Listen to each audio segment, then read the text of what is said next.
good evening, all of you. Am I audible to all of you? Yes, sir. Okay.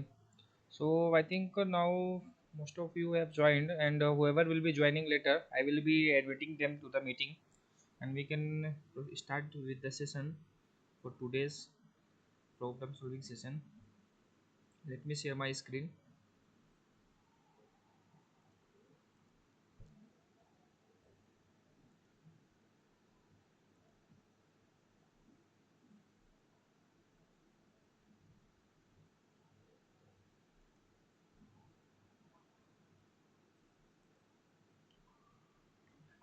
Okay.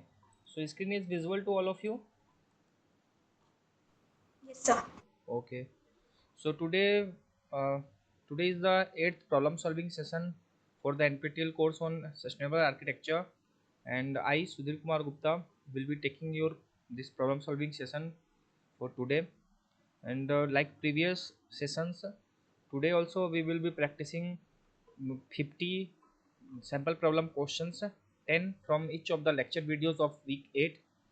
Then after that we will be solving and practicing some of the previous year questions, and after that we will be concluding our session. And I hope all of you will be actively participating to the today's problem solving session, and will be revising the things that you have studied, and implementing that one to the these problems. And some of the new problems will also be coming, and I hope all of you will be able to give answer to those questions. So let's start with the today's first question of the session, which will be the questions will from now will be based on the lecture 36, energy efficiency 1, that is the first lecture of week 8. And here is the first question for in front of you all to answer. I hope the slides are visible.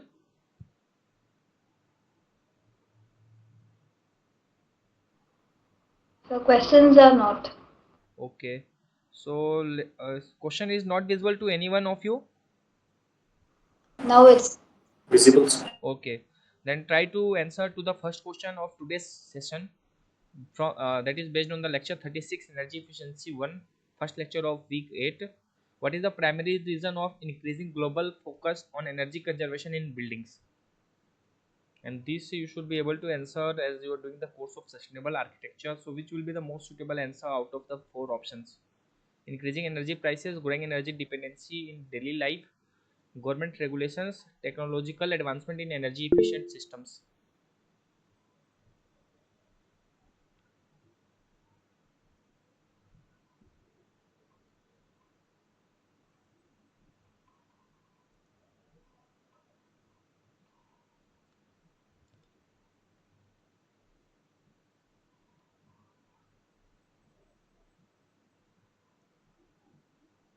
So both of you have answered B.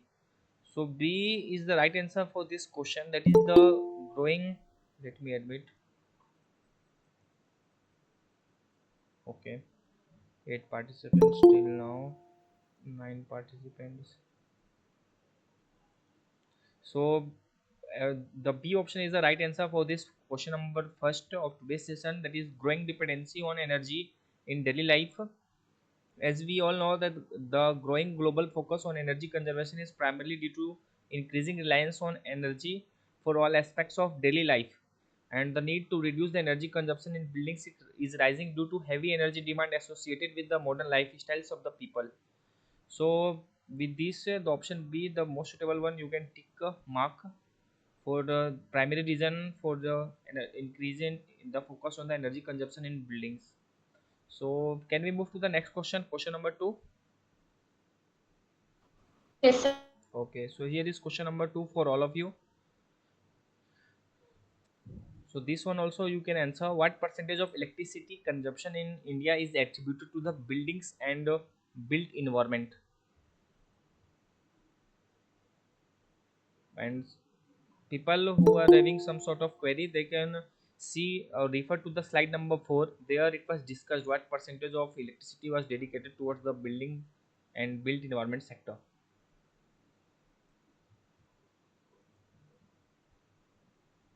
So 10 participants are there.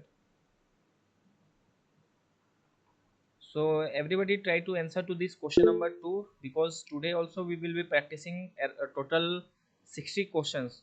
So out of those 60 questions, not more than 2 minutes we can allocate to the each of the questions.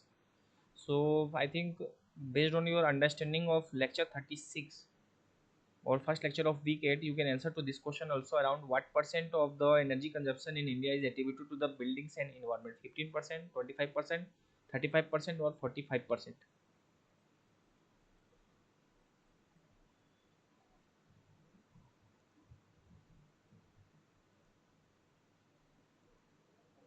Okay, so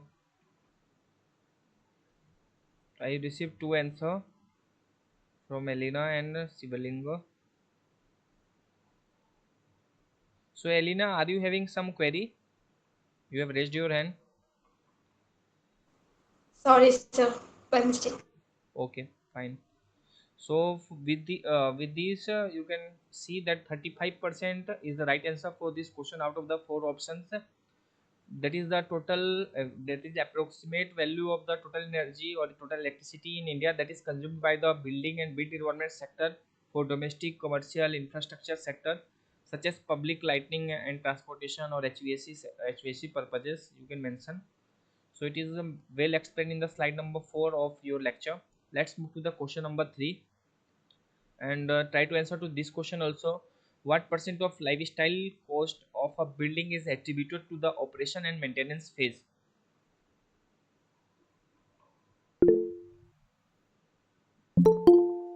Let me admit.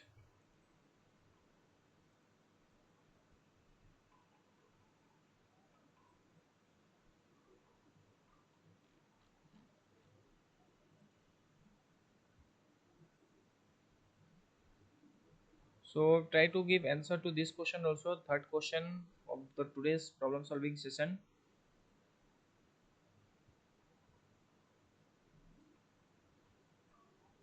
Out of that 35% that you have answered previously, how much percent of the building this energy consumption is for the operational and the maintenance phase? Let me see. 75%. Yeah, so all of you are right. It is 75% is the right answer. That the 75% of the building's life cycle cost is spent during the operation and maintenance phase, where energy consumption represents a major portion of the expenses. Okay, so I think everybody is fine with the question number 3. We can move to the question number 4. Can I?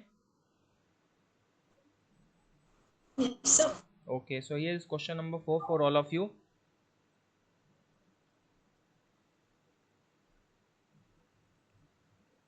Energy efficiency and energy conservation are the same processes. False, sir. False. So why it is false? Can anybody explain? What do you understand by the energy efficiency or energy efficiency in different? Efficiency is like energy output versus like uh, lumens emitting the like output versus input, sir. It is. Hmm. And conservation is like passive cooling, a kind of those things Yeah. by Okay. reducing the energy. Yeah, so both are not the same processes. The statement is false, and as well stated by Sasidhar, this energy conservation it involves to the behavioral changes that reduces the energy uses, or you can opt for some passive means. While the energy efficiency it involves the technologies that performs the same function but consumes less energy, which was explained by Sasidhar, like output by input. So energy efficient systems is something else, and this energy conservation is some behavioral changes for reducing the energy consumption. So I think both are clear, and we can move to the next question, question number 5. Can I? Yes, sir. Yes, sir. Okay, so here is question number 5 for all of you. A large portion of energy in India still produced sources like false, sir. Okay, so this statement is also false. So, what percent of India's energy consumption or is still produced from the renewable sources approximately? Can you tell some ballpark number?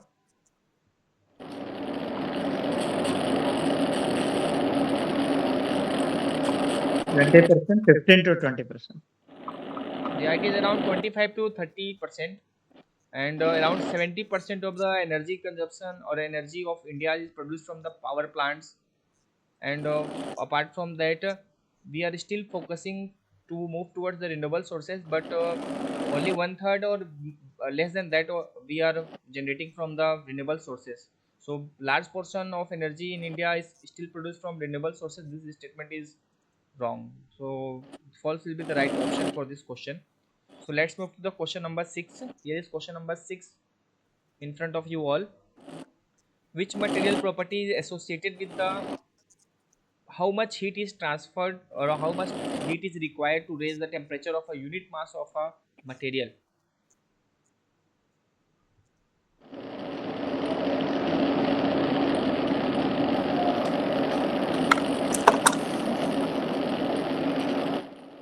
Whether it is thermal conductivity, or if you are knowing the definitions of each of the term, specific heat, albedo, or solar heat gain coefficient, then you will be able to answer to this question. So which material property is associated with the how much heat is required to raise the temperature of a unit mass of a material? So its unit should be Thermal joule per, conductivity. so its unit should be joule per kg Kelvin. So thermal conductivity is not the right answer for this question. This is very straightforward question. I think most of you should be able to give answer.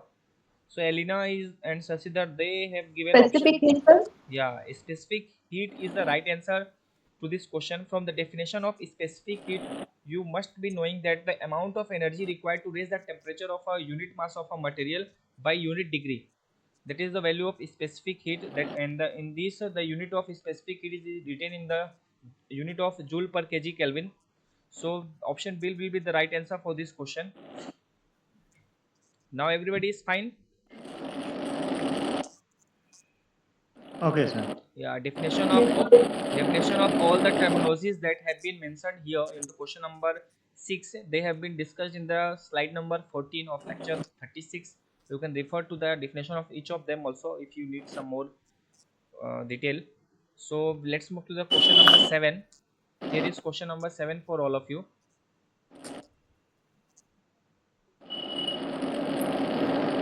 What does the higher value of thermal conductivity in a building material indicate?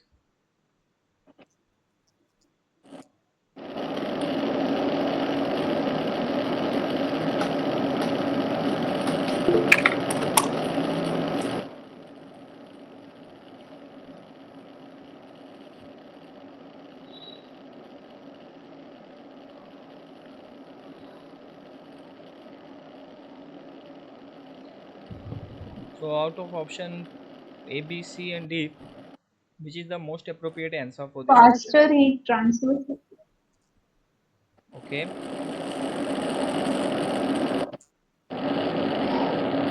okay. So all of you are mentioning the right answer.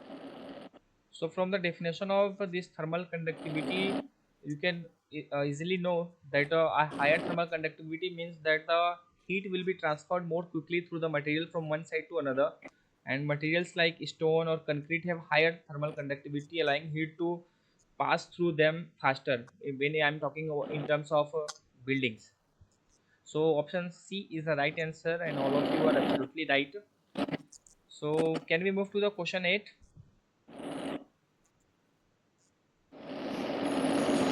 Yes, sir. Okay. So here is question number 8 for all of you to answer.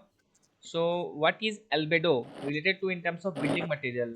You must have heard the term albedo when you were studying the lecture of this week. So what or how you will relate this term in terms of building materials?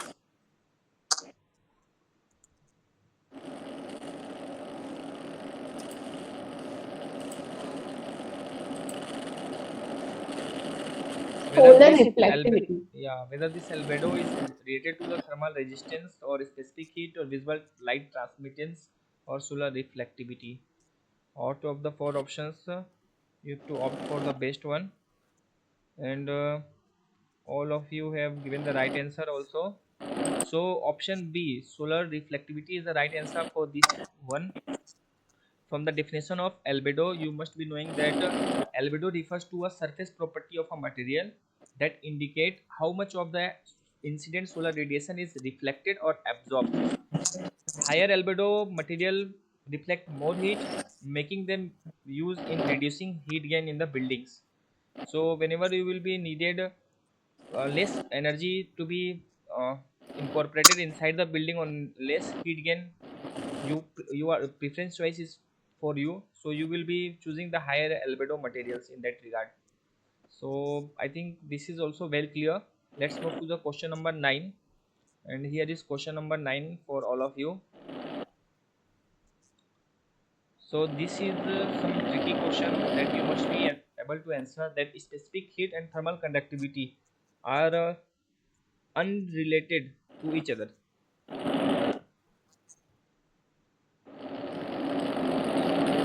False.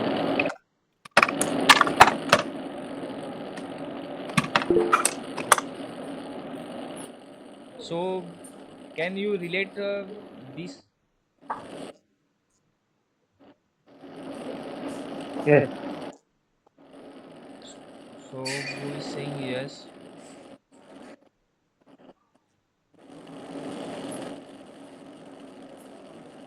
False. Most of you are answering false. So can we move to the next question? Yes, sir. Yes, O- sir. okay. So some sort of disturbing noise was coming. Fine. So whoever have marked their attendance, they can mark again because the session was got disrupted.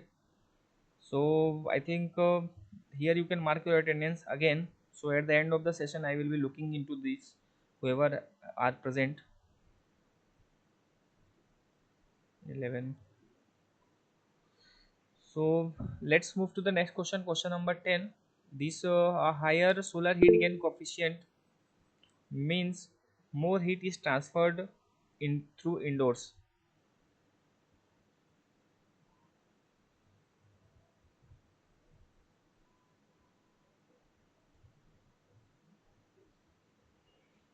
Okay, all of you are marking your attendance.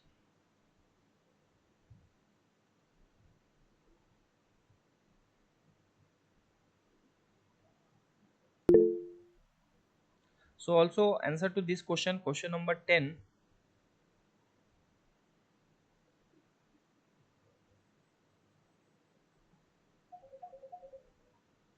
What do you understand by the higher value of solar heat gain coefficient? So more heat transferred to interiors. True. Hmm? It is true. True, sir. Yeah, from the values you can see that whenever there will be higher solar heat gain coefficient, it indicates more heat from solar radiation is transmitted from outside to inside of the building material. So let's move to the next question, question number 11. And questions from now will be based on the lecture 37, energy efficiency, second part. And here is the first question from the lecture 37. Try to answer to this question also.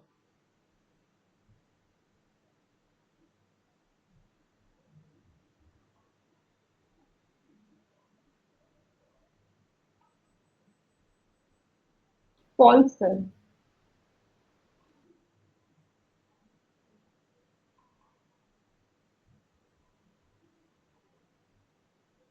Okay.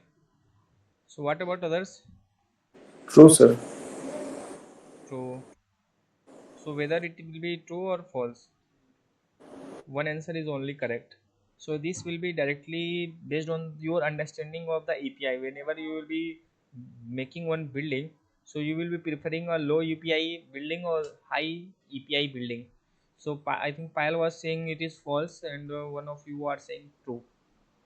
What I about think others? energy performance index, I think it is This true, I think. Okay.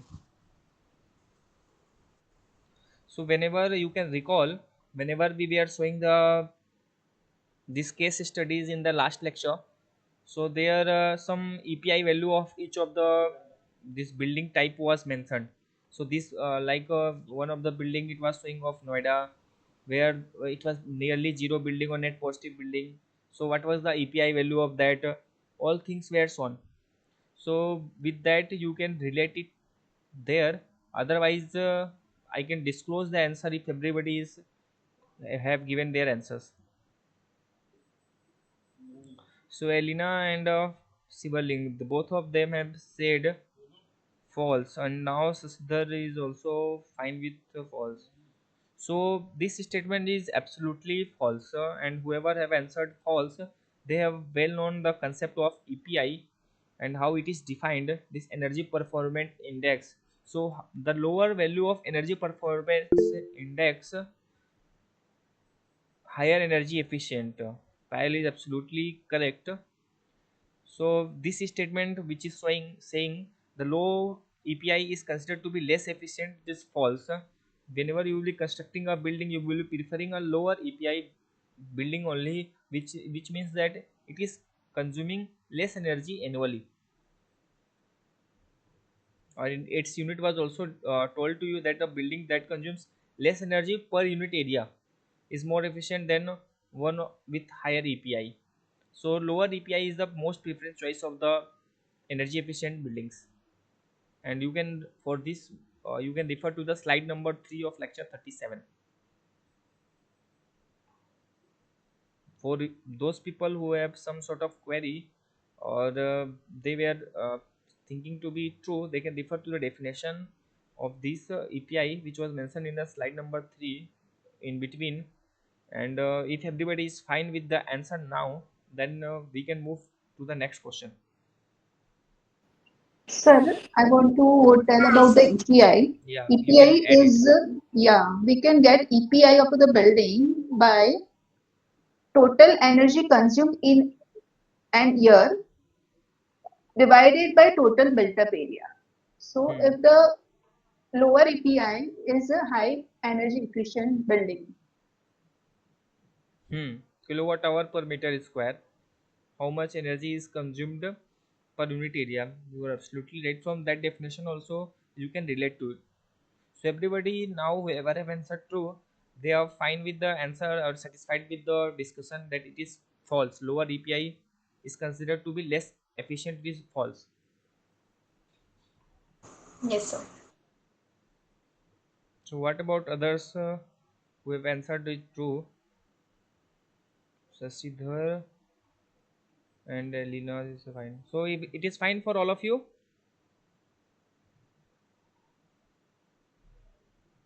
Yes, sir. Okay, so I think this question was not tricky, but it was conceptual. So let's move to the second question. Here is second question. A higher surface to volume ratio in building design leads to better energy efficiency. So which one you will be preferring? Higher surface to volume ratio or lower surface to volume ratio when you will be designing an energy efficient or sustainable building? What do you think? Lower surface to volume is efficient. So this statement is false. You mean to False. say? Yeah. Okay, let's see others. So others are also saying false only. So from the definition of or from the heat transfer point of view, you can relate to it that a higher surface to volume ratio means it increases the surface area available for heat exchange, so making the building more prone to heat gain or losses. So thereby you know that whenever it will be summer season or the winter season, the outside environment will be adverse. Like in summer outside is hotter and inside we are at the some comfortable temperature, so you don't want more heat to get exchanged in neither in summer nor in winter. So we will try to make lower surface area so that less heat can be gained in summer and less heat can be lost in the winters. and if you are not doing this, then you are reducing the energy efficiency of the building. So this statement is false. Is it clear? Yes, sir. Okay, so here is the third question for all of you.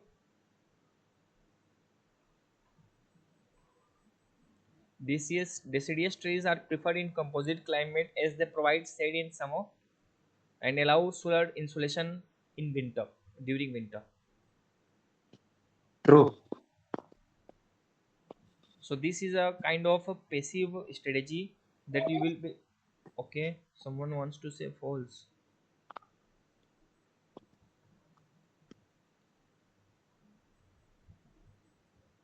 So it is a kind of passive strategy. You all must be knowing that planting of deciduous tree is a kind of passive practice or the strategy that usually people apply in the composite climate conditions, where they want to provide shade to their houses in the summer and allow the solar radiation to to pass through their building or get consumed in their building during winter. So they plant a deciduous tree which shed their leaves in the winter, allowing the sunlight to reach the building when it is needed for heating and providing shade during the summer to reduce the cooling load demand of the building. So this statement is absolutely true, and I hope based on the discussion and explanation, you must have uh, got the clear picture of the functioning of this deciduous tree and passive strategies. So whenever new questions will also be formed based on this concept, will be able to answer to that question. So let's move to the question number 4. Here is question number 4 for all of you.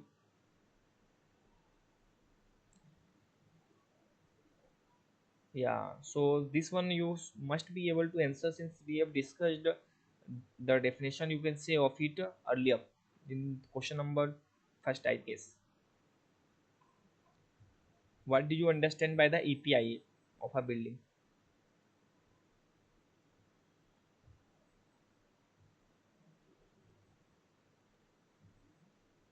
Okay,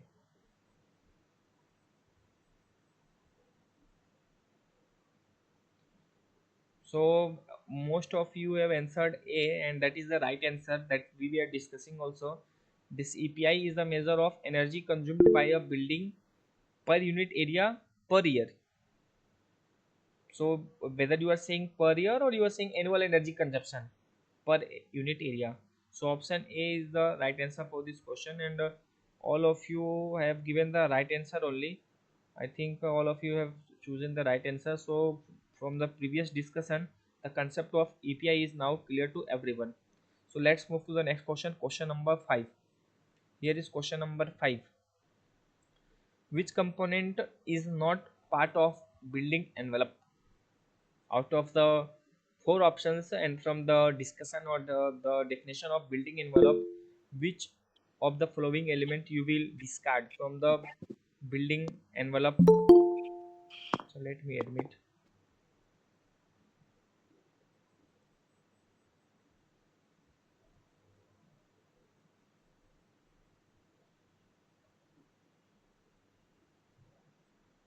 So 12 participants. So question is clear. Yes, sir. So what is the right answer? Internal floors. Yeah, internal. For whenever you are talking about the building envelope definition, then it is referring to the external parts of the building, such as walls, roof, fenestration systems, etc. But the internal floors are not the part of building envelope. That's why this option D can be eliminated easily. So everybody is fine with the answer of question 5. Yes, sir. So let's move to the question 6. Here is question number 6 for all of you. What is the preferred orientation of a building in a warm climate to reduce heat gain?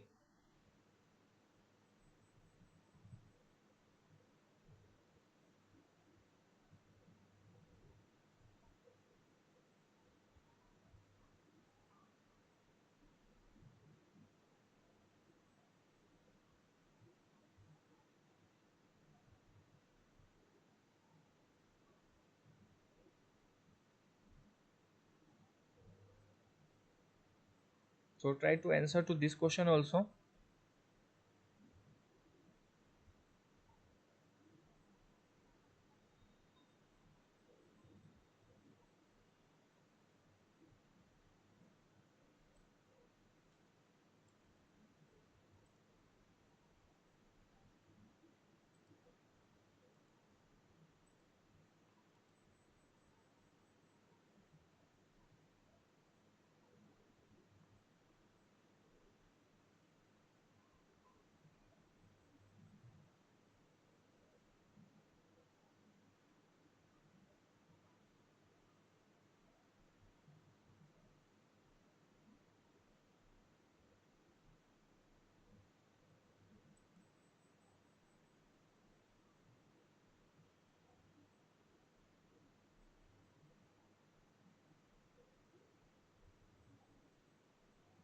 So what will be the right answer? B. Okay, so all of you have already given the answers, and from previous discussion that we have made in the problem solving session about the facing of the building and orientation of the building, I think this concept is well clear. So I think we can move to the next question, question number 7. Here is question number 7 for all of you. So what type of heat transfer occurs in the building envelope?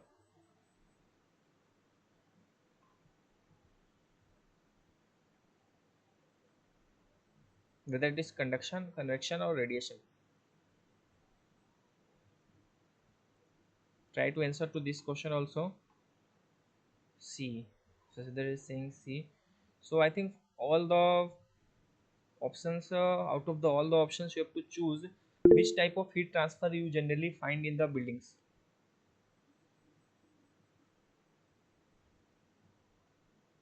Elena is also saying D, B, C. So getting mix of the answers, and only one answer is correct. So this was very easy question from my point of view, and this concept you must be knowing. If you are not doing this question correctly, it means you have not understood the physics of the building heat transfer. So let me know and the answer of others also, how many of you are going in the right direction. So till now only 3 of you have answered C, B, D. Can anybody tell the right answer with confidence? Yeah, all the above, sir.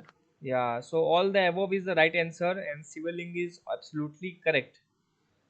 So can you explain how these three modes of heat transfer, conduction, convection, and radiation, it is occurring in the building, and where it is occurring to all of you? Yeah, solar radiation again, the heat is going to get in through the uh, even fenestration and this one conduction, and also the by gaps, this convection also get into the building.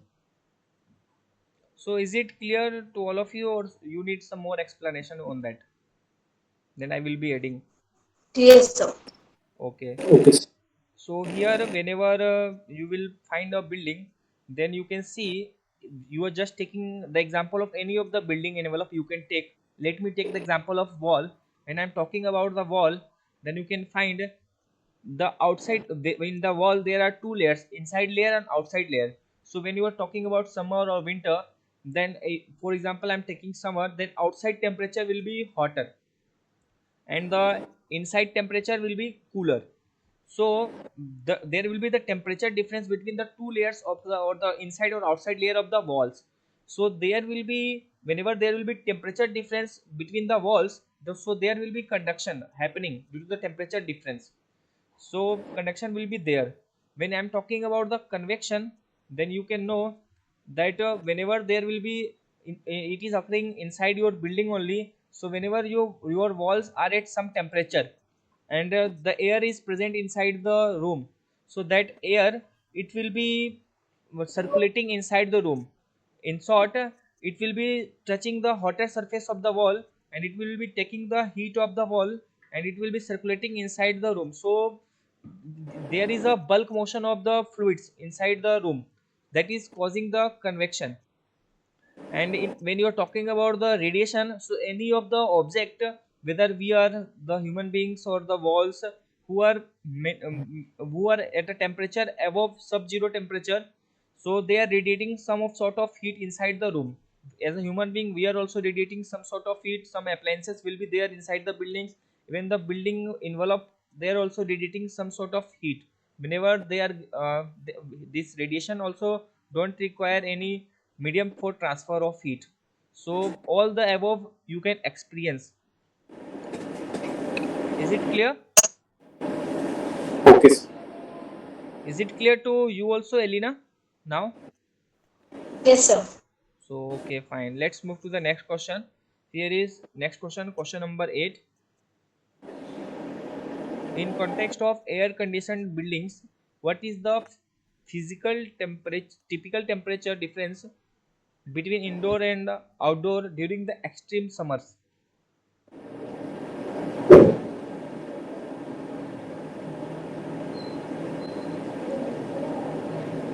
So during extreme summer, how much temperature difference you might be getting when you are keeping the inside temperature to be around 23 24 degrees Celsius, and the outside Twen- temperature in India during the extreme summer, how much it is going?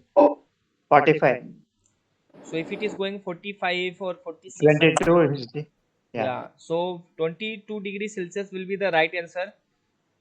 So this one, I think all of you have given the right answer, and you must be knowing the how much, what is the range of temperature in India during the extreme summers, and also what is the comfort temperature in Indian climatic conditions. So based on that, you can calculate the approximate value, and it will be coming around to be nearly 22 degrees Celsius during the extreme summers. So option B is the right answer, and you are all very much correct. Let's move to the ninth question of the today's session on lecture 37.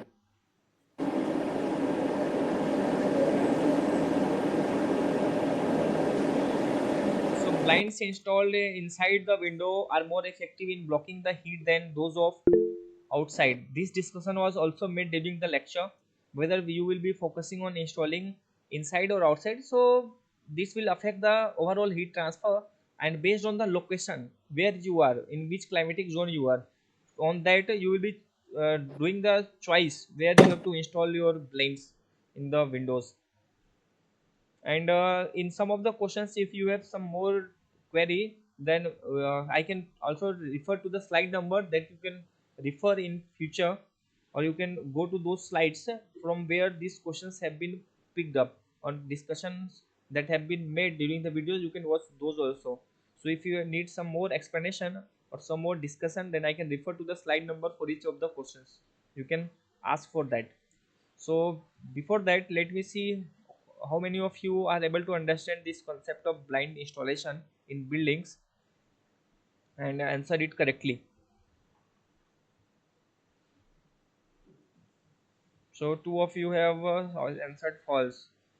I request all of you to give your answers to this question, question number 9.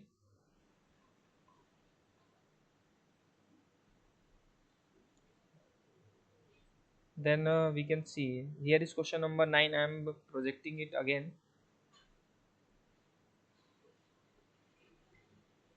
So whether it is true or false.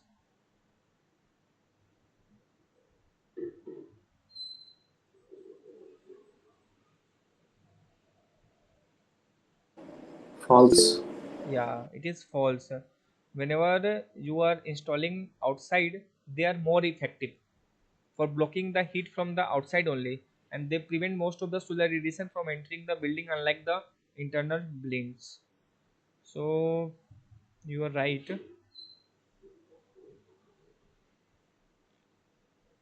So this is false. False is the right answer for this question.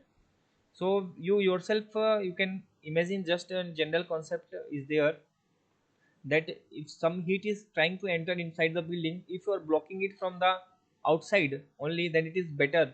If you will be putting it inside the room, or inside the window, then heat will be entrapped, then some of the heat can only be lost. But if you are blocking it from the outside only, so most of the heat where it is highly intensive heat outside, it can be eliminated or it can be stopped from entering into the buildings. Is it fine now?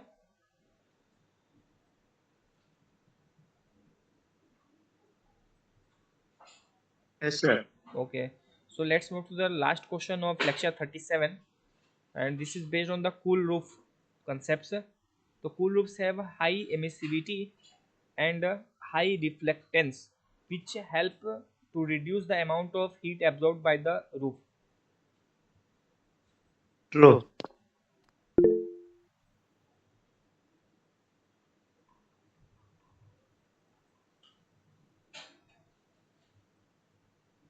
Okay, so the concept of cool roof is very clear to all of you. This statement is true. So let me ask one more question. These cool roof concepts, they are used for passive cooling purposes or passive heating purposes? Passive heating, so passive cooling. Yeah, it will be used for the passive cooling of the room because they are reflecting most of the heat due to their higher reflectance.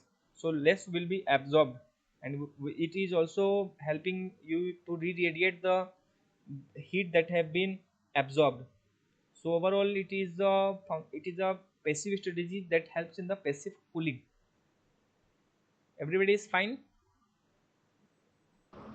Yes, sir. Okay, so here is Yes. the lecture 38 and energy efficient part 3 questions for you all, and the two lectures questions, practice questions, you have finished. Let's try to solve some of the questions from lecture 38 also, some of the sample questions based on the understanding of this lecture. Here is question number 1. Which of the following system is used to vary the frequency of a chiller power or chiller pumps in HVAC systems?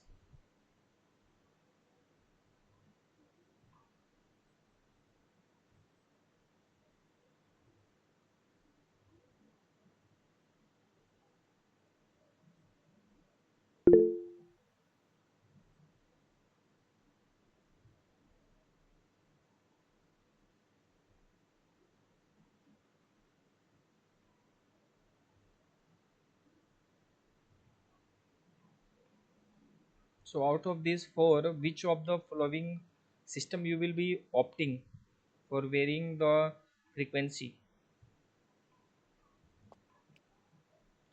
BVFD. Okay, so B will be the Yes. right answer. And what is the full form of this VFD? Variable frequency. Yeah, from the name only you can see this device is used to vary the frequency of the chiller pumps in Then HVAC system, and by adjusting the frequency based on the load, this can help you to reduce the energy consumption. And this system is highly efficient in controlling the energy efficiency of HVAC system based on the load requirement, whether it is a higher load requirement or lower load requirement. You can turn or you can change the frequency accordingly, and you can feed the demand but at lower energy cost. So I think this is fine for all of you. Let's move to the next question, question number second. So what is the primary function of this heat recovery wheel in an HVAC system?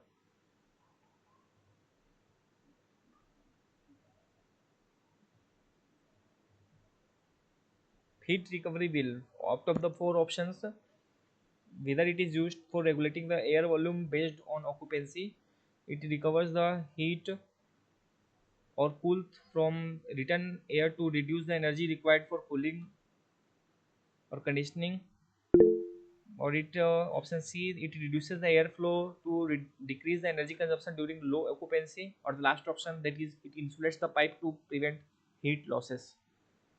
Out of the four option, which is the most appropriate answer for this primary function of the heat recovery well in an HVAC system?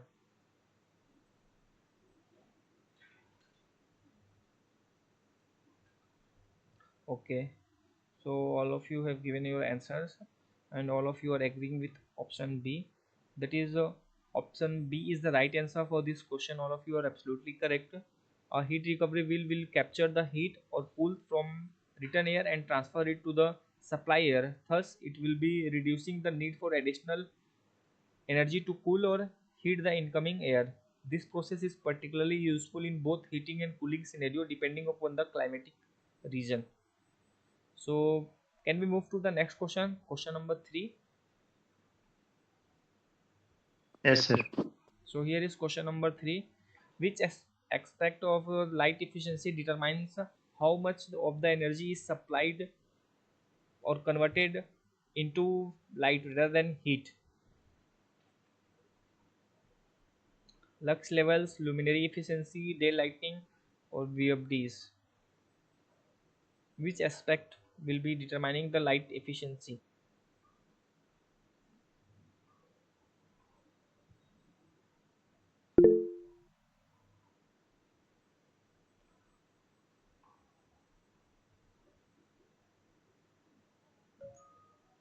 Everybody try to give answer to this question.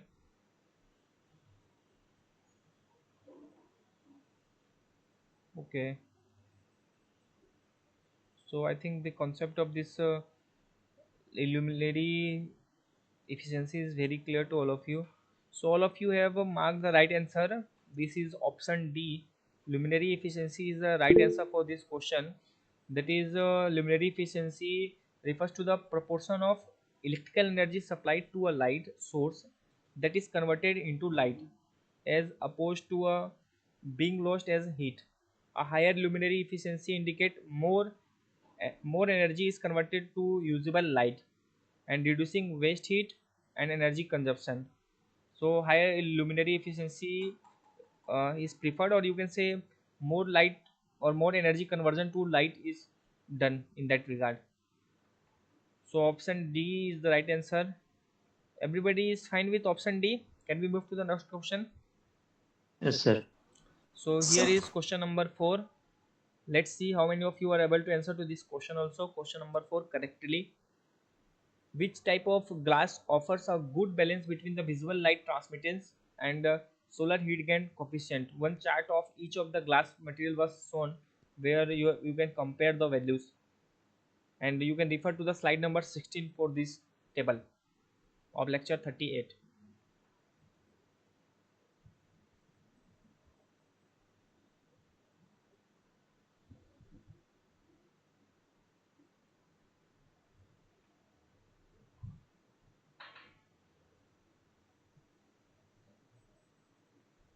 So out of the 4 options, which glass you will be choosing when you will be requiring better visual light transmittance also, as well as you want to get solar a good solar heat gain coefficient?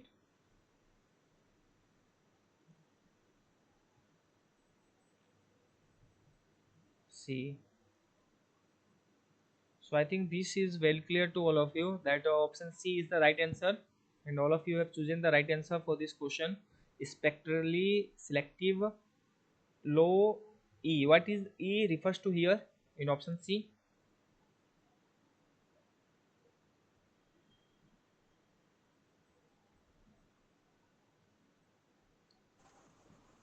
energy No, it is not energy. Can anybody and what?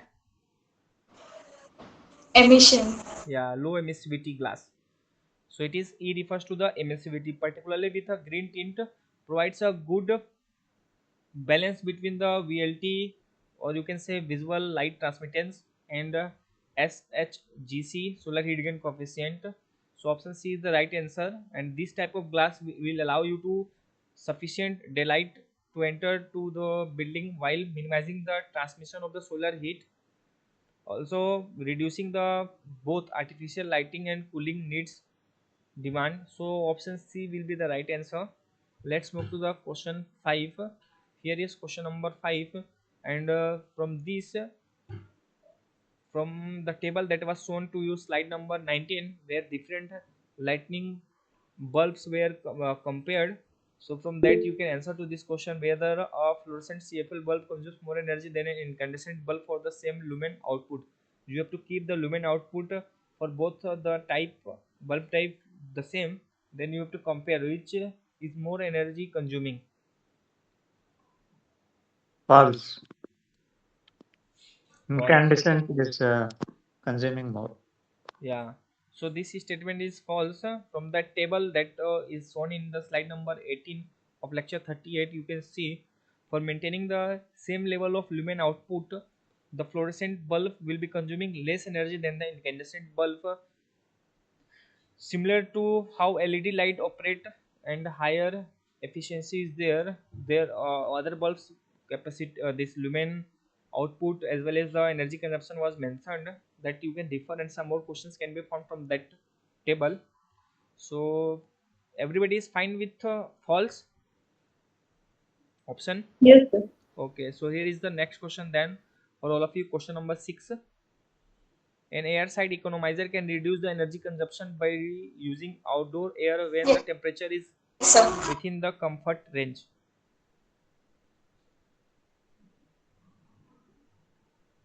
It is true or false?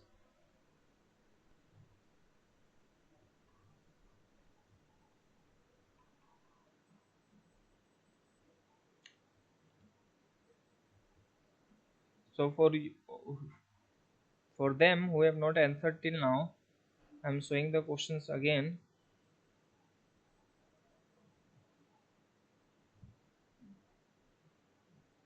So it is. Can anybody tell whether this is true or false?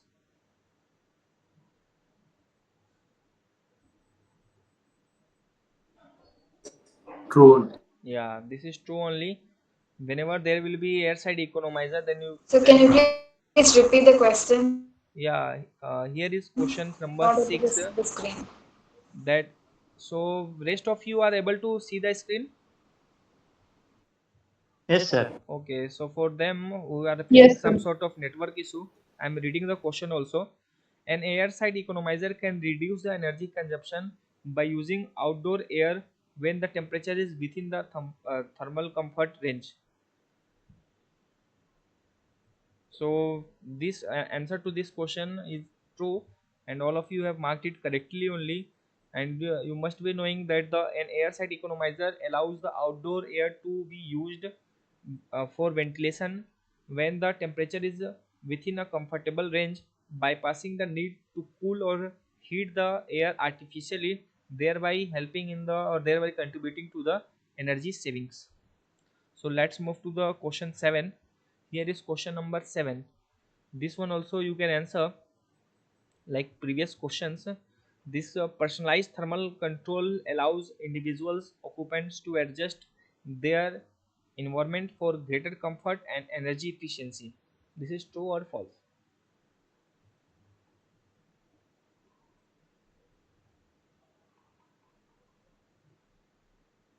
True. Okay. Others also may please mention your answer or write your answer in the chat box. Okay.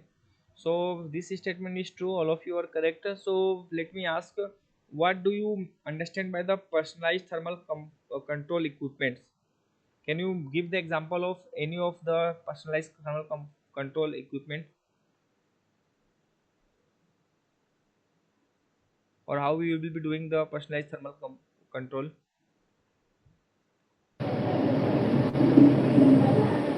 Like split ACs and all. AC you are talking about. Ah, yes, sir. Split ACs. Acha. Someone else wants to add?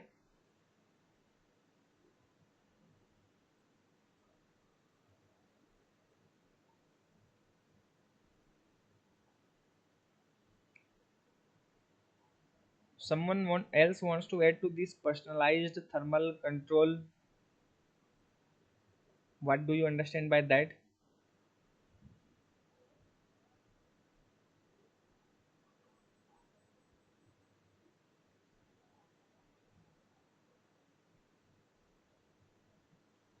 So this is clear to all of you.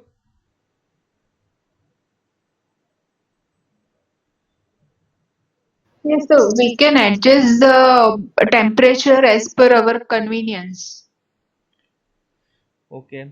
and it So gives more comfort. Yeah. to the user. Okay, so whenever you are talking about this personalized thermal control, so it is mainly referring to when you are putting some sort of thing for your personal comfort, not for comforting all the members. Like for example, if you are putting an AC, so if you are putting an AC in a room, someone wants to admit, I think, no, it's saying to. So try to understand the concept and you might be able to relate it to that if you are staying in one room and you are staying in one room alone, so if you are turning on the AC and you are trying to cool whole room or that much area of the room, that it will be consuming more of the energy.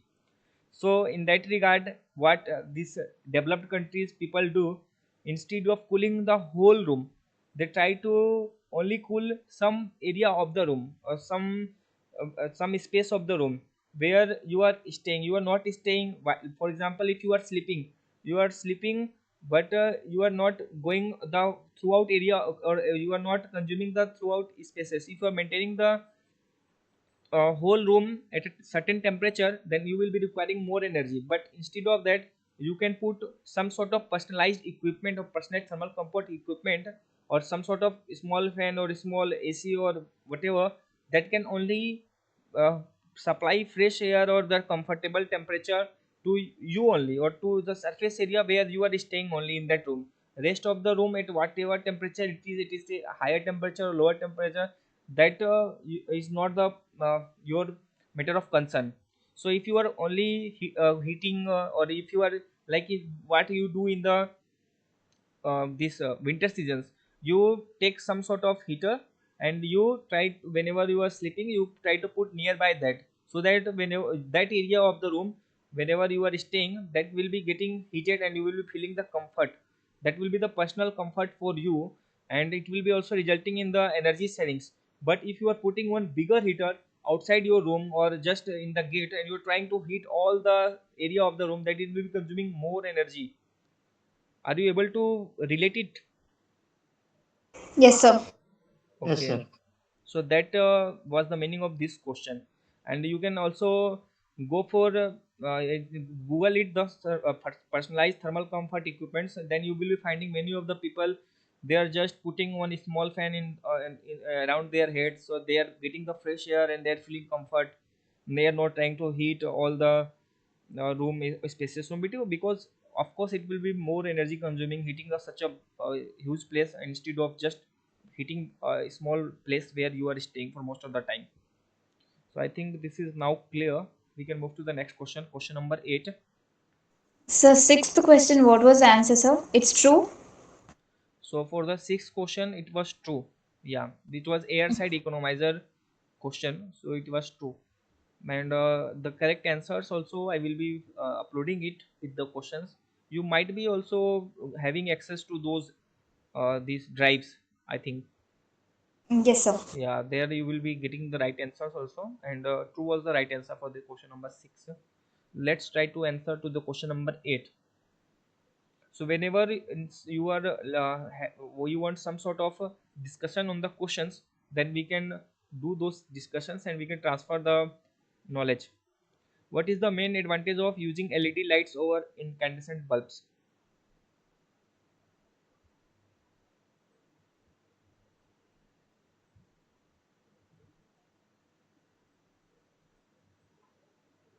So this one you can easily answer based on the previous question discussion that we have made. This is straightforward question. Question number 8. I think no one of you will be able to answer it wrongly. Yeah. So now all of you have answered it correctly. It is option B. So I think it is well clear from itself. Let's move to the next question. Question number 9. Which of the following is a type of lighting control? So various controls of the lighting you might have studied. So which of the following was the type of lighting control? Timer control, motion sensors, or photo cells control that you have studied and you have heard about? you can say.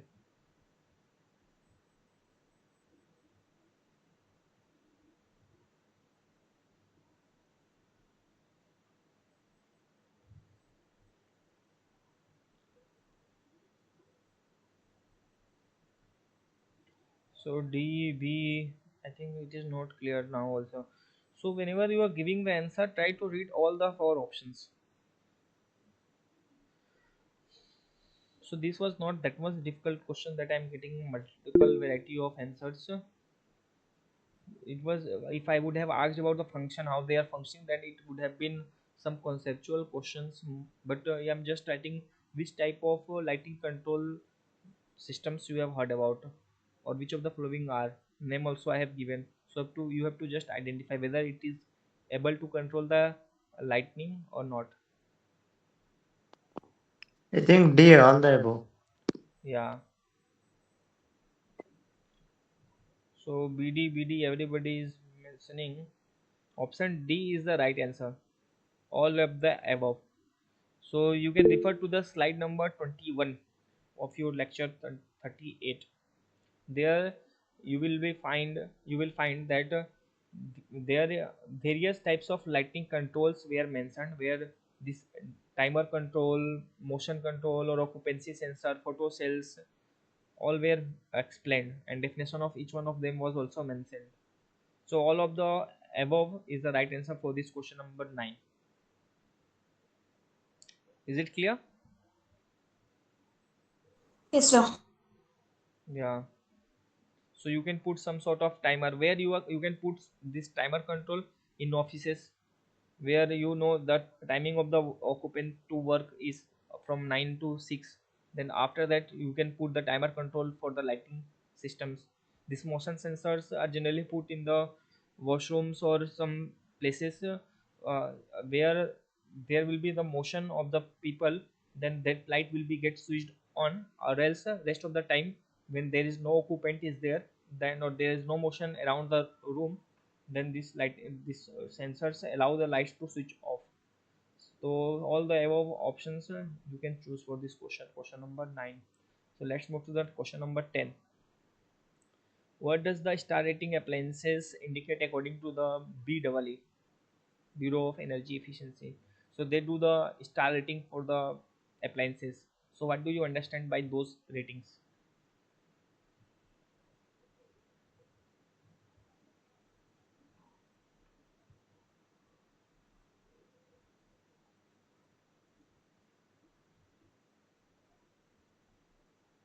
Yeah, so all of you are right. This option C is the right answer, the energy efficiency of an appliances.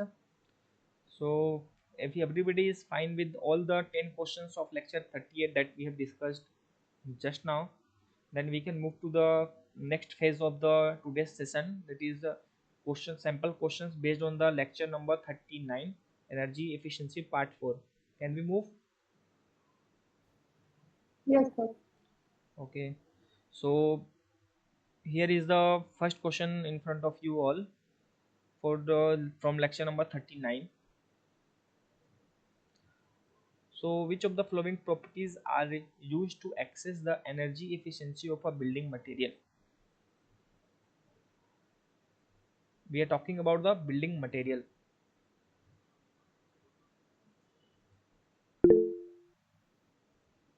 not talking about the lightning or the reflectance is there.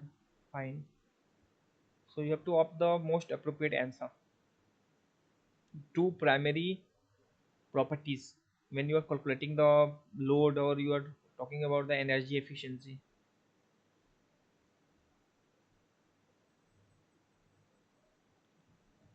So, all of you read this question and give your answers.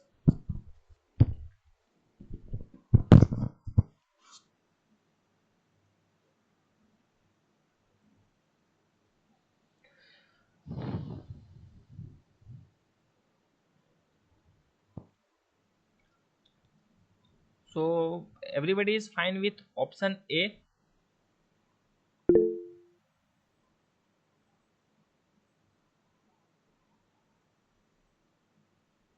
Can we lock Yes, it? sir. Yeah.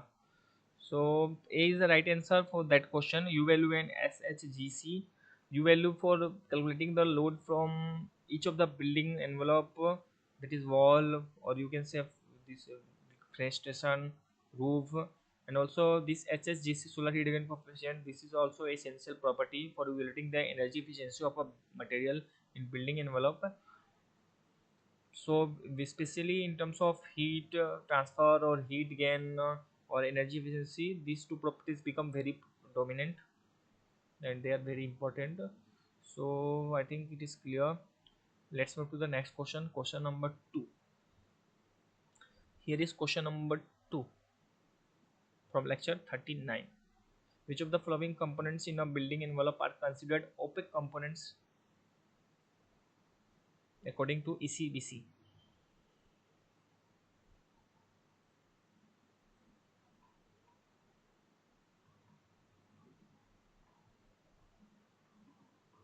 This is also fine. So I hope all of you are clear with the definition of opaque. Yeah. So option B is the right answer. Roofs and walls. The ACBC defines roof and walls as an opaque component because they are not transparent or contribute to the overall insulation and thermal resistance of a building envelope. So all of you have mentioned it correctly. So based on the similar kind of question can be asked in question number 3. In ECBC, the maximum allowable U value for the roof in cold climates is higher compared to the composite climates.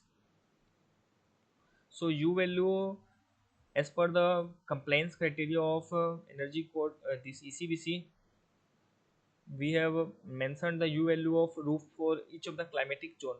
So in the slide number 4, so from that you can see whether it is mentioned that the U value for roof in cold climates is higher compared to composite climates, or it is false.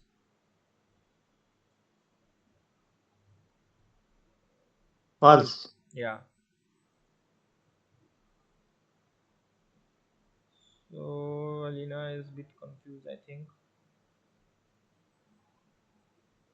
So you can refer parallelly, you can open the slides of the lectures that I am referring to, and you can revise your concepts and understand it again, that false is the right answer for this one.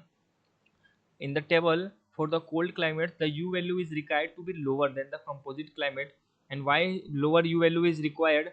Whenever you are going in a cold climate, so you want to minimize the heat losses. So heat transfer can occur bidirectionally based on the temperature differences that are occurring whether inside or outside.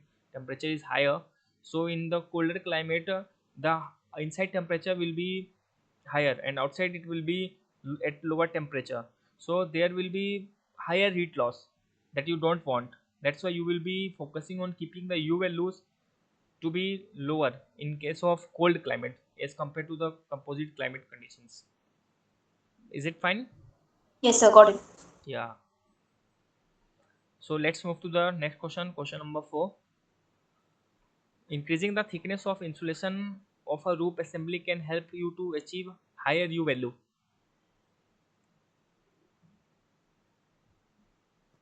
Yeah, this one also you True. can answer.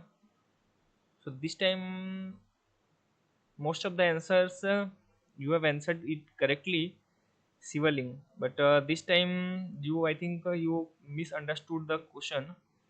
True is not the right answer for this question. From the definition of U value and thickness, you can relate it. It will be false. Read the question and understand it, then again answer, try to answer whether it is true or false. Okay. Sir, can you go to the third question? Yeah, here is question number But 3.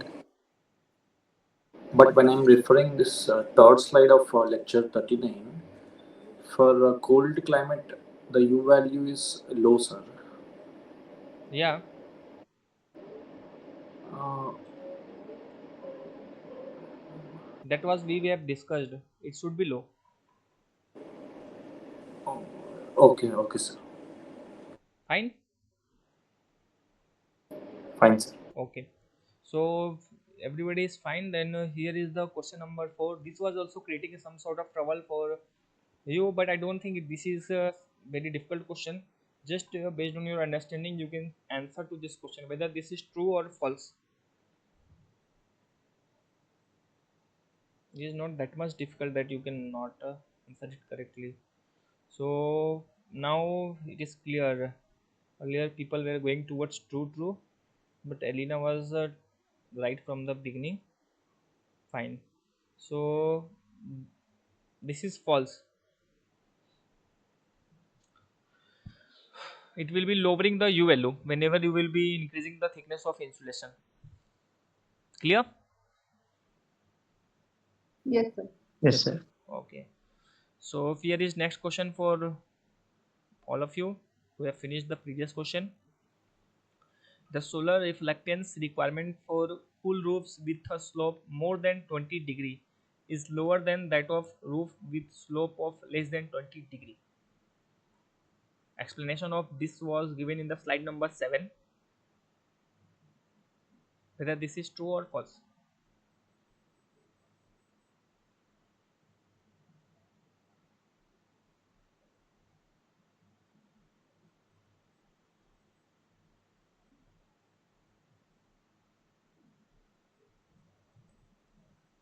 I think it is true, sir. Yeah. So this is true. The roofs with a slope greater than 20 degree typically require a lower solar reflectance value because a higher slope can cause glare and making a lower reflectance more appropriate for such roofs. That's why in the slide number 7 it was well explained that the solar reflectance requirement for cool roofs with a slope of more than 20 degree is lower than that of roof with a slope less than 20 degree. This is true. Can we move to the next question? Yes, Okay. sir. Okay, here is question number 6. So question please once again. Previous question. Yes, sir. Yeah. So here is question number 5. You can refer to the slide 7 and based on the slide understanding, you can see it and you can read the statement again and you can answer it. And I have disclosed the answer also that if this statement is true. You can relate it.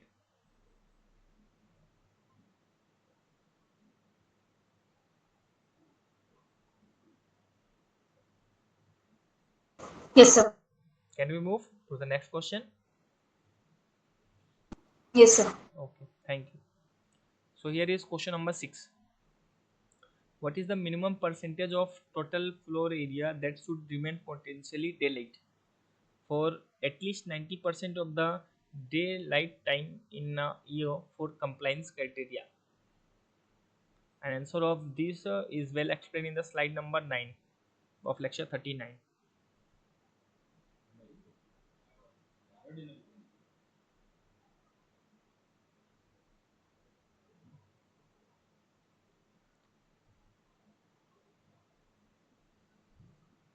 So what will be the right answer for this question? Okay,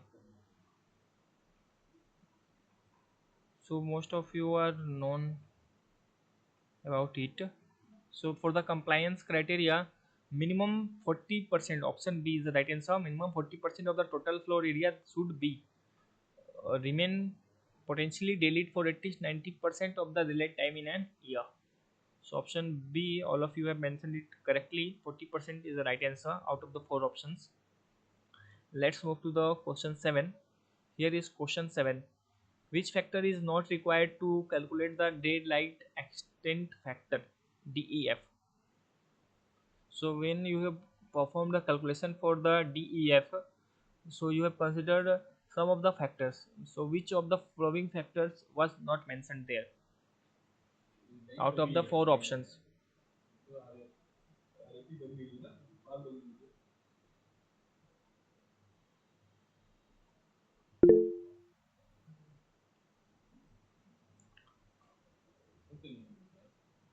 Okay, so most of you have answered it correctly.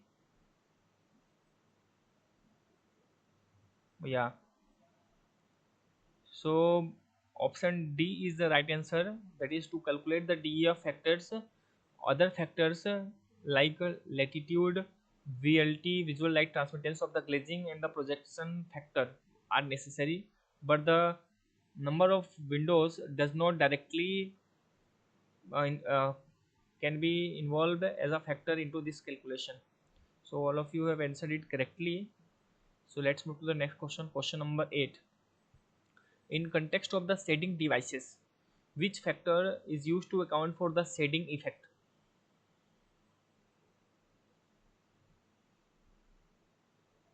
So which factor you are evaluating for this shading effect calculation? DEF, PF, SHGC, SEF. So this calculation was also done in the slide number 15 of lecture 39.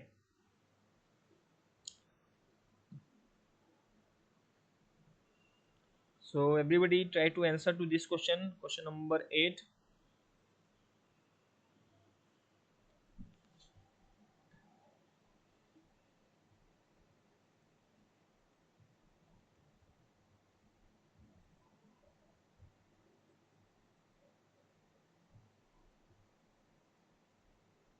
For question number 8,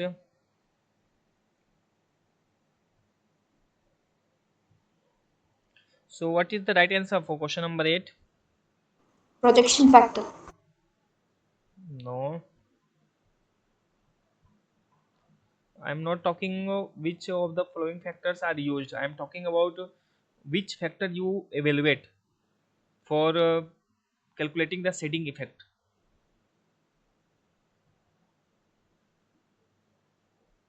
Other, SEF. yeah, SEF. The SEF is the right answer for this question. Question number 8. So what is the full form of SEF?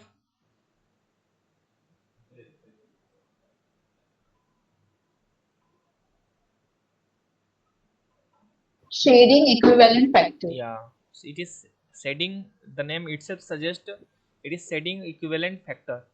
So it is incorporating the shading effect, and it accounts for the shading effect provided by the devices like overhangs or reducing the direct sunlight or heat gain in the fenestration. So we mainly calculate SEF for evaluating the shading effect. Is it clear now? Yes, sir. Okay. So can anybody tell me what is the full form of other terms that have been mentioned here? DEF.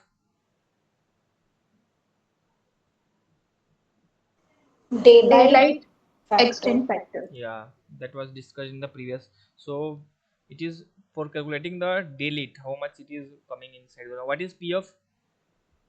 Projection factor. Yeah, and SHGC is well clear, I think. What is the full form of HSGC? Solar heat gain coefficient. Yeah. So I think full form of all these terminologies are also well clear. Let's move to the next question. Question number 9. Here is question number 9.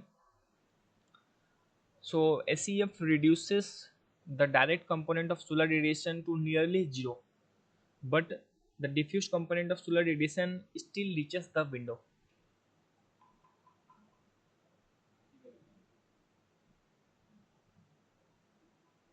Is it true or false? True. Yeah.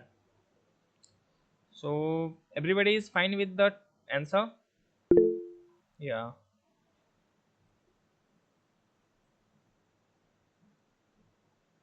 So the diffused part of the light, it will always be coming after striking whether the wall or the trees or the ground. So it will still reaching the windows, and the direct component of solar radiation with the help of these overhangs or blinds, you can make it nearly zero, but you cannot avoid the diffused component of solar radiation. So this statement is correct, and all of you are also correct. So here is the 10th question, and that will be the last question of lecture number 39.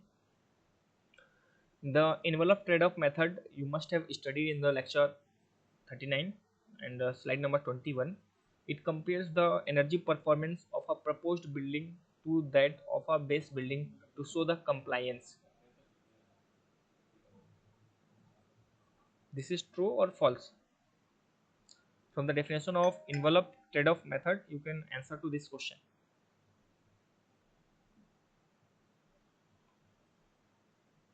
and make a quick revision to that concept.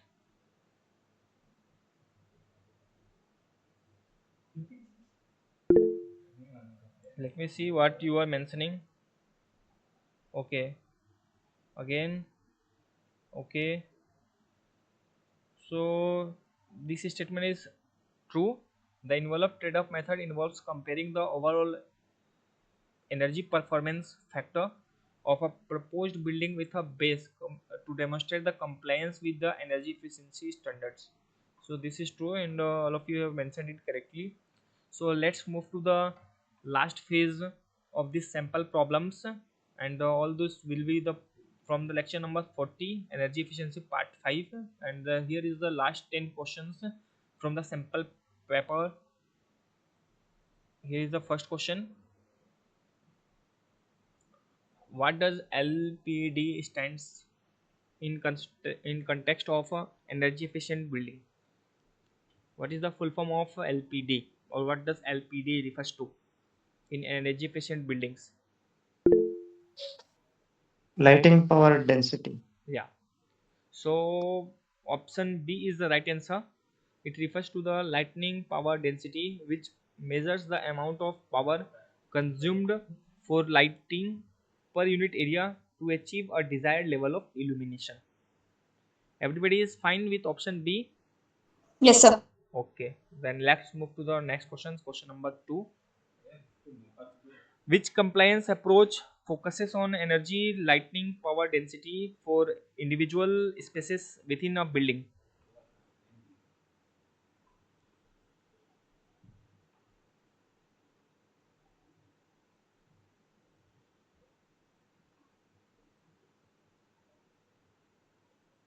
Out of the 4 options, building area method, space function method, prescriptive approach, or whole building performance method. All these different methods have been discussed. So which compliance criteria approach focuses on achieving lightning power density for individual spaces? What will be the right answer? B. Yeah, all of you have already answered it correctly, and B is the right answer, space function method. This is the right answer for this question number 2, which prescribes the lighting power density requirement for a specific space within a building, such as open plan offices or conference room or classroom. What should be the value of this lighting power density? All have been mentioned in the slide number 3 of lecture 40. So with this, I think we can move to the next question, question number 3. And here is question number 3 for all of you. Which of the following method uses a computer simulation to evaluate the building energy performance?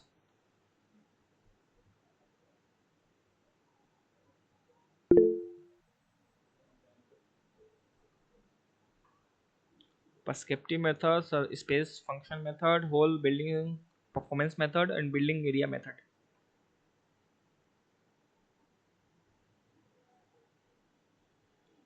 Which of the following methods uses a computer simulation to evaluate the building's energy performance?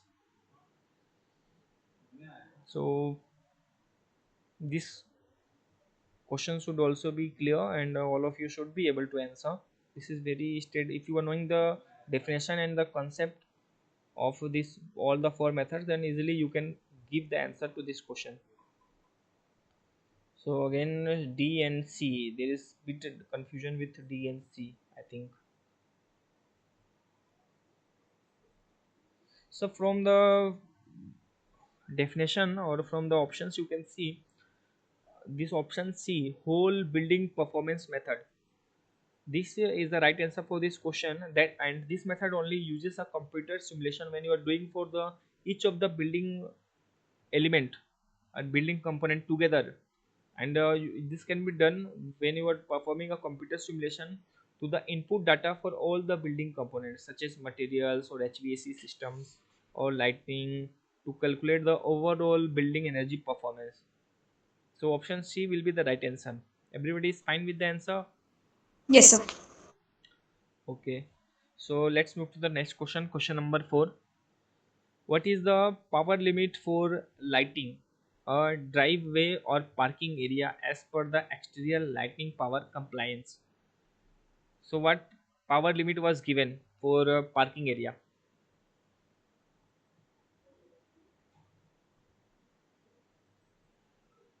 And some of you who are not able to relate it, they can refer to the slide number 5 and then they can answer.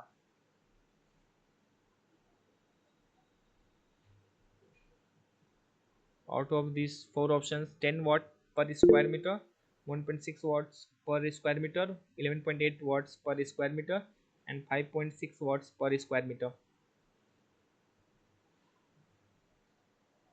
Which will be the right answer?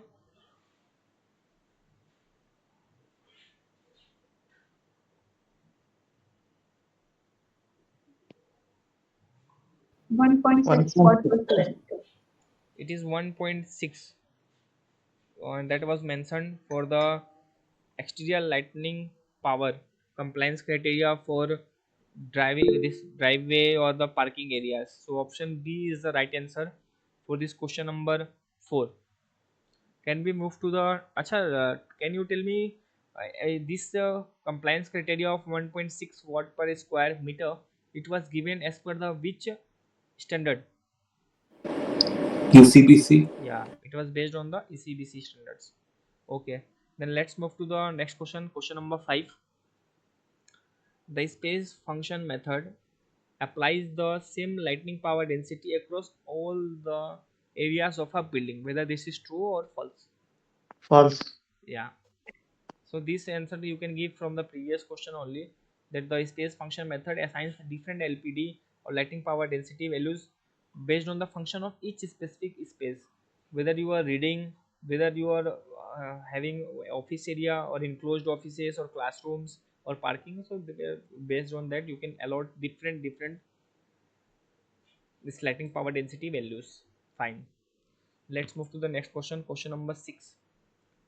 Building area method requires each space in a building to meet its lighting power density requirements. Whether this is true or false. So this lighting power density requirement, when you are calculating through building area method, so you are calculating it for a whole building or you are calculating for each spaces.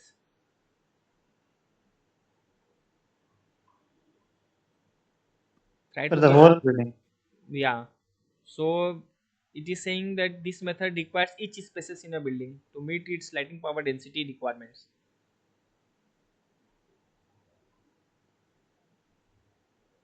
So it is not calculated for each spaces, it is calculated for whole building. Are you getting my point? Yeah, it's true, sir. Yes, sir. Yeah, no, false. It's false. If Yeah, it, if it goes to building area method, it's yeah, false. it is calculated for a whole building, not for each spaces. So this is false. Can we move to the next question? Question number 7. Yeah. Yes. Yes, sir. Yeah, so this answer I must expect from you, you must be able to give answer. What is the main criteria for a building to be classified as a zero energy building, NZEB, out of the four options?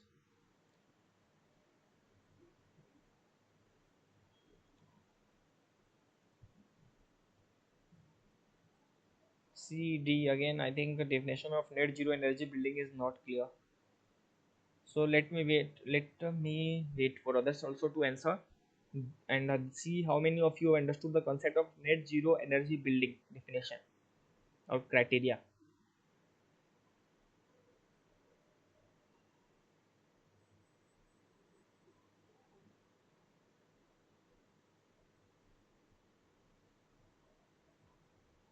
So zero energy building doesn't mean that it should consume zero energy.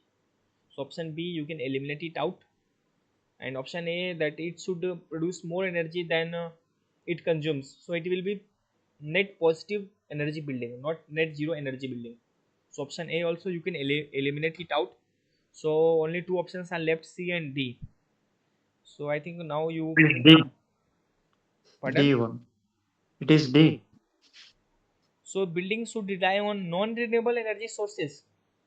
Literally, in option D, you can see it is mentioned the building should rely on the non-renewable energy resources. Sorry, only renewable energy.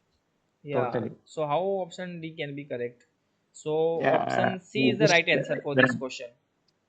Everybody is fine with option C and definition of net energy, net zero yes, energy yes. building. Yes, sir. Yes, Yeah. sir. So whoever are mentioning D, they are going in wrong direction. So I think now it is clear. Let's move to the eighth question. Which of the following is not a passive energy conservation measure? Let's see how far you have understood the passive energy conservation measures. Option A, using fenestration and shading devices, whether it is a passive conservation measure. Efficient lighting system, material choice for reducing heat gain, passive heating and cooling techniques.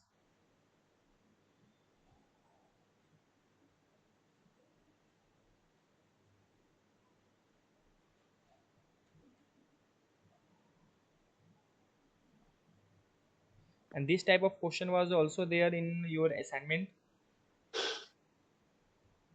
If I you have think A. if you have finished the assignment, then you can answer to this question. So all of three of you have answered B. Sibling is only saying A. Fine. So what will be the right answer? B, sir. Yeah, B is the right answer. This question is also there in your assignment 8, if I am not wrong. Is it there? Yes, sir. Yeah. So B is the right answer because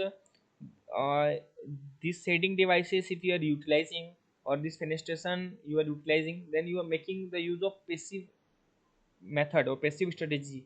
Other also, when you are choosing proper material for reducing the heat gain or heating or cooling it passively. But this efficient lighting system, this efficient lighting system, from the definition of passive energy, you must be knowing that this is an active source. Efficient lighting systems comes under the active source, not under the passive source. Yes, Yes. sir. Yes. So it is a measure of or it fall under the active energy conservation strategy. That's why option B, you can eliminate it out. Fine. Yes, sir. Yes, Okay. sir. So here is question number 9. That will be helping you to solve the assignment problems, I think. So you now who have finished the question number 8, they can answer to the question number 9. Which of the following case studies achieved? Several case studies have been shown to you in the last lecture. So, which you think has made a remarkably low energy performance index, and the value is also given to you. It is 30 kilowatt hour per meter square annually or per year.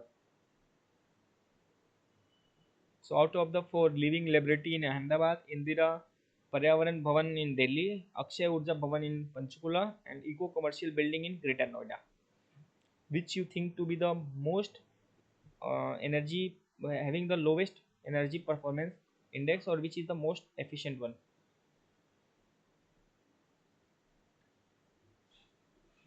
Let's see. So again I'm getting multiple answers, C, B, C. So for this you can refer to the slide 24, then you will be finding. Yeah, now Payal is absolutely correct. And this Akshay Urja Bhavan, this located in the Panchkula, this is the most efficient, or you can say it has achieved an impressive energy performance index of 30 kilowatt hour per meter square annually by implementing passive strategies, effective ventilation, and the use of building integrated photovoltaics, which we also called as BIPV, building integrated photovoltaics. So option C is the right answer for this question. Question number 9 in front of you all. Everybody is fine with the answer? Then we can move to the last question. Yes, sir. Okay. So try to recall those values as well as see which building is net positive building, which building is net zero energy building. So accordingly, you can give the answer. Let's move to the last question. Here is the 10th question of lecture 40. The eco-commercial building in Greater Noida is an energy positive building or not?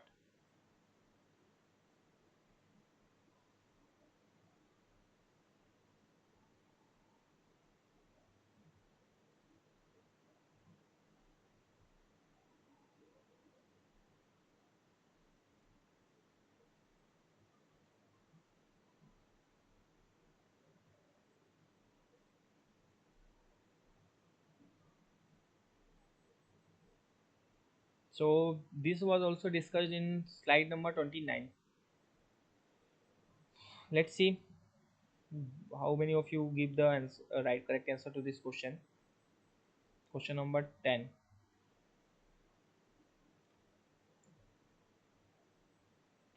Okay, so this is clear, I think. So from this you can note it down. This eco commercial building in Greater Noida is an example of net positive energy building. Whatever energy demand or requirement is there for this building for maintaining thermal comfort or this lighting purposes, etc., all these demands are already achieved, as well as it is producing some sort of extra energy that it is feeding to the grids or nearby houses. That's why it is coming under the net or energy positive building. So you all of you are right. With this I would like to thank all of you for participating in this problem solving session and completing this 50 series of sample problems. Then next let's move to the next phase of this problem solving session, and where we will be solving the previous year questions of this NPTEL course on sustainable architecture, and these are the week 8 previous year assignment questions. And let's try to see after the lecture videos, uh, seeing the lecture videos as well as doing some sort of revision in this sample problem question practice, how many of you are able to give the answer to these questions correctly now, all 10 questions correctly. Here is the first question. Thickness of a material, let it be D, and the thermal conductivity of a material, let it be K. It that if both are divided, then this property will be called as,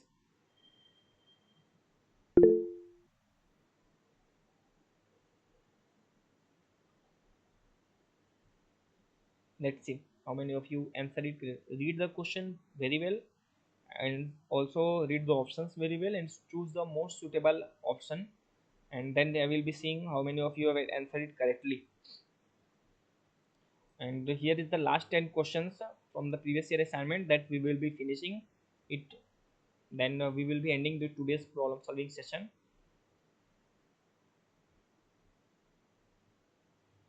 So if everybody has answered, let me see how many of you have answered it correctly. Okay, so most of you have answered it correctly, and it is option A. Yeah, so there is now also correct mentioning it correctly. So it is option A. From the definition of thermal resistance, you can note it down that thermal resistance is a measure of material's resistance to heat flow. So it is calculated by dividing the thickness of a material D by its thermal conductivity K, and the correct answer then it will comes out to be thermal resistance. Sir, So it could be B if the thickness of the material is 1 unit. pardon? The answer can be B if the thickness of material is 1 unit. Yeah, but that was not mentioned, na, that thickness of the material is 1 unit or something. Okay, sir. That assumption was, it was just a general definition. You can put any value of D, any value of K, then it will be giving some sort of answer. Okay, sir. Okay. So can we move to the next question? Question 2. Yes, sir. Okay. So here is question 2. The conductance is dependent upon the thickness of a material while conductivity is not dependent. It is true or false?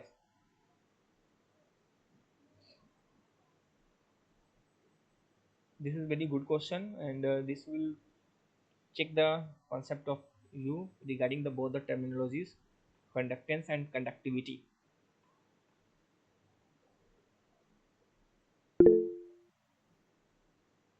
And I hope this answer also all of you will be able to answer and answer it correctly. This 50-50% question whether it is true or false. So let me see faster how many of you have answered, and I will be discussing on this answer.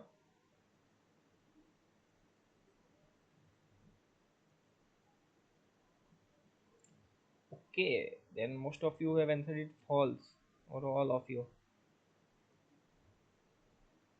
Fine. So any of you think that the correct answer for this question is true?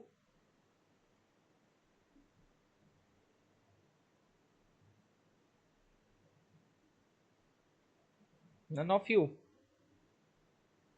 So I think it's a tricky. The conductivity is not that we have to think of. Yeah, so whenever you are taking the conductivity, calculating the conductivity of a material K, so it is not dependent upon the thickness. The Yeah. conductivity of the material will be same. Yes, yes. It is a property of a material itself. It does not vary with thickness. But the conductance, when you are calculating the conductance, or from the definition of conductance, you can see it is that it is defined as a heat transferred through a material per unit area.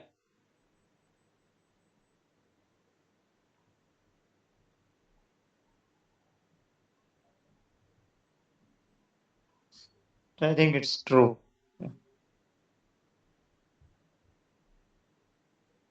So can we move to the next question? Yes, sir. Okay. એ માવું છે તો So મારે here ઓછી ખબર here હું is question number 3. કાલે હું શોધતી હતી રાતના કોઈ sensor Cool roofs property has properties of that we have discussed in the today's sample problems. I think this you will be able to answer it correctly. The properties of cool roofs.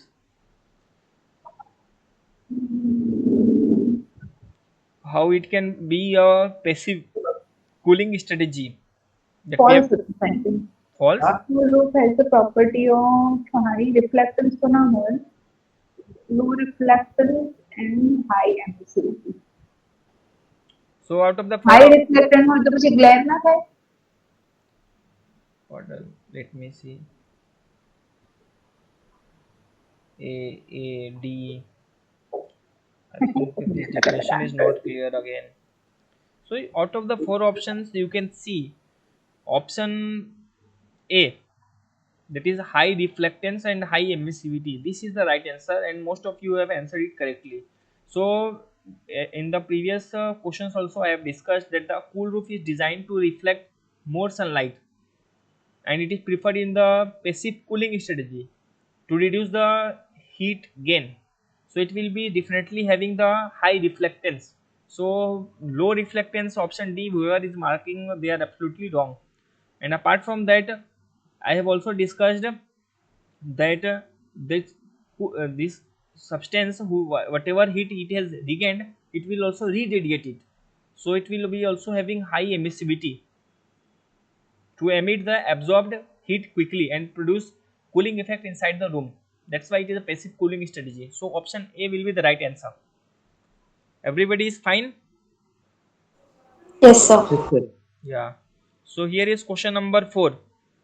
Which of the following type of trees is ideal to be planted adjacent to a building, especially on the south side in composite climate region of India? This was also discussed today. B. Deciduous. Yeah, B, deciduous tree is the right answer for this one. And explanation of this one I have already made in the sample problem that in the composite climate condition, deciduous trees are beneficial as they provide shade during the hot season and allow sunlight to reach to the building in the cooler months of the season after shedding their leaves. So I think we can move to the next question. Question number 5. Here is question number 5. Which of the following factor is not helpful to access the quality of light?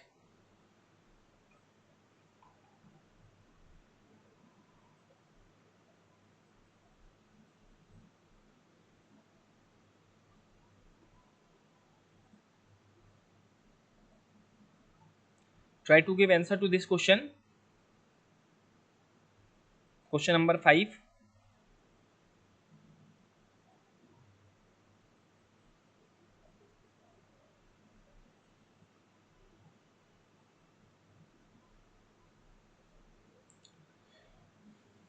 We are talking about the quality of light. So out of the 5 options, which will be the right answer?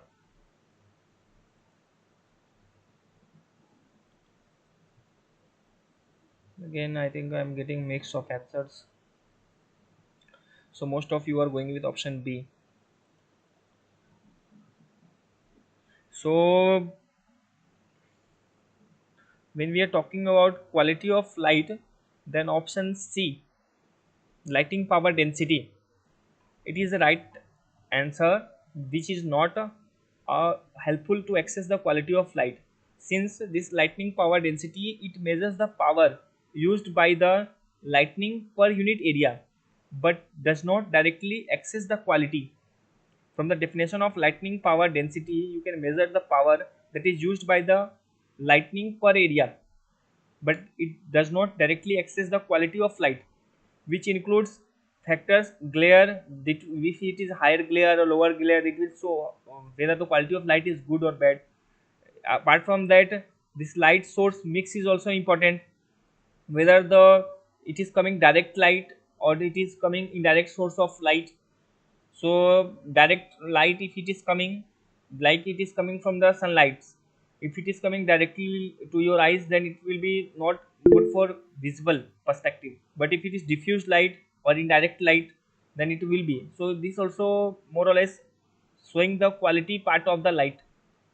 And color temperature is also there, rendering is also there.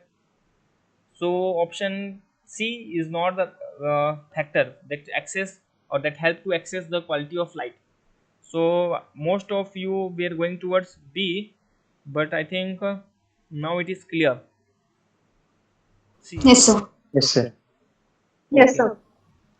So B is not the right. B is also a part that is used to access the quality of light. Now it is clear. Fine. Yes, sir. So let's move to the question 6. Here is question 6. The function of VAV in HVAC system is.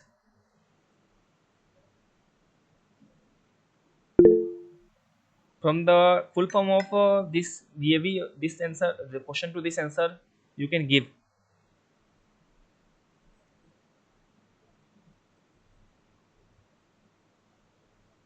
Option Please A. show this question again. Yeah, here is question. What does VAV does in HVAC systems?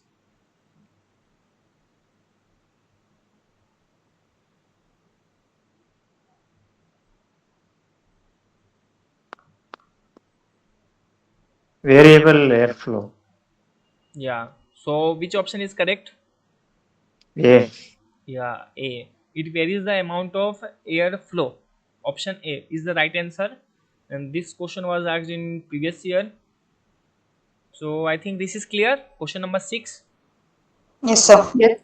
So let's move to the question 7. Here is question number 7.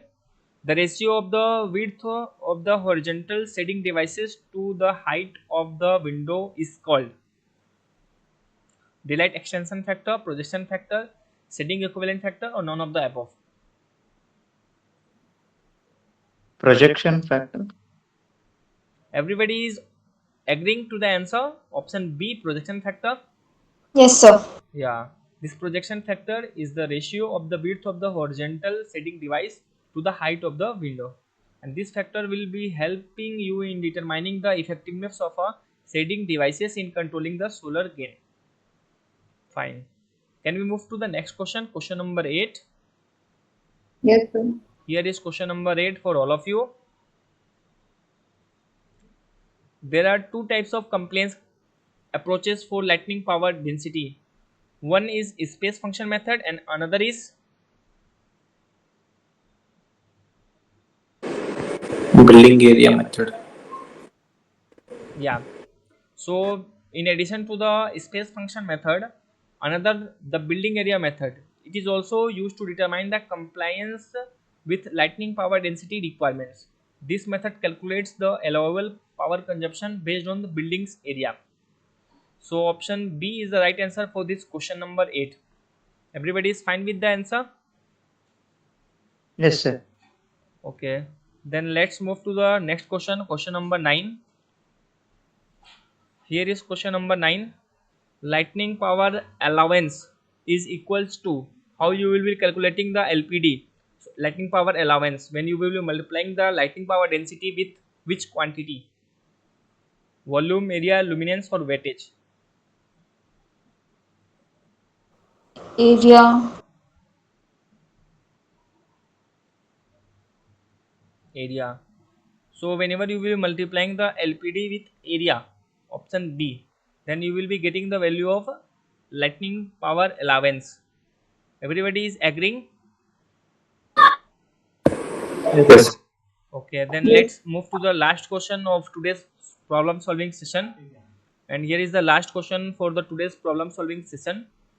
If the building produces through renewable energy sources as much energy as it consumes at building level, then such building is called as net zero site energy building, net zero source energy building, net zero cost building, net zero emission building. Definition of all the four terminologies was discussed in the last lecture.